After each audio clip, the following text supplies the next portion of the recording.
यांना आंदोलन करण्याचा अधिकार आहे। लोकशाही पद्धतीने कोणी आंदोलन केलं तरी त्याच्यावर कोणी आक्षेप घेण्याचं कारण नाहीये। मराठा समाजाकरता आमच्या सरकारने जे कार्य केलंय ते सर्वांना माहिती आहे। विशेषतः मराठा समाजाला आरक्षण देणारं आमचं सरकार आहे। मागच्या काळामध्ये मी मुख्यमंत्री असताना आणि त्यानंतर शिंदेसाहेब मुख्यमंत्री असताना 10% आरक्षण आपण दिलेलं आहे। ते आरक्षण चाललेलं आहे।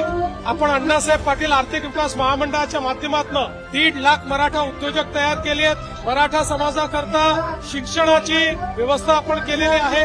मराठा समाजाकरता मुलांना राहण्याकरता आपण योजना शिक्षणाच्या वेळी त्यांना भत्ता देण्याची योजना तयार केलेली आहे। वेगवेगळ्या माध्यमातून आपण आपल्या सर्व स्पर्धा परीक्षांमध्ये मराठा समाज जास्तीत जास्त संख्येने आला पाहिजे याकरता सारथीच्या माध्यमातून काम केलं आणि त्यामुळे अनेक IAS अधिकारी या ठिकाणी सारथीच्या माध्यमातून आपण तयार केलेले आहेत। MPSCचे अनेक यशस्वी विद्यार्थी हे सारथी